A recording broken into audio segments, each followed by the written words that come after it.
Hello viewers, আজকে তৈরি করব রুই মাছের কালিয়া।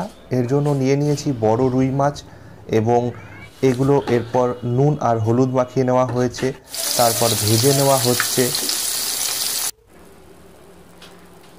রান্নার জন্য এখানে নিয়েছি ঘষে রাখা পেঁয়াজ, লঙ্কা, আদা কুচি, আর নিয়ে নিয়েছি টক দই, যেটা ফেটিয়ে নিতে হবে।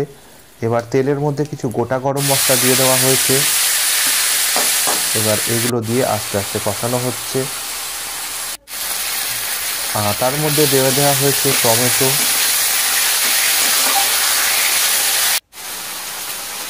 এটা আস্তে আস্তে কষে যাবে।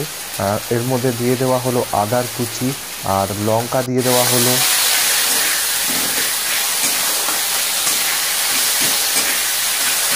স্বাদ বাড়ানোর জন্য দিয়ে দেবো সামান্য চিনি।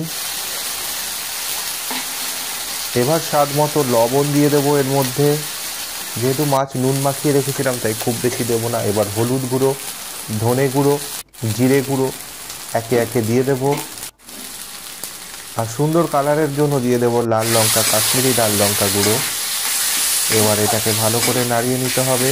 তারপর গ্যাসটা একদম কমিয়ে এর মধ্যে দিয়ে দেব হচ্ছে ফেটিয়ে নেওয়া টক দই। এটা কিন্তু গ্যাস বাড়িয়ে দিলে কিন্তু কেটে যাবে।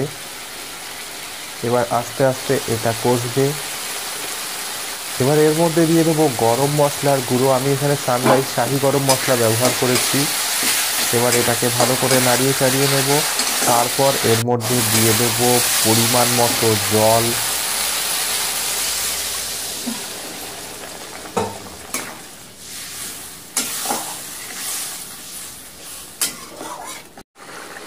ঝোল ফুটে উঠলে এরপর এর মধ্যে দিয়ে দেব মাছগুলো, ভেজে রাখা মাছগুলো।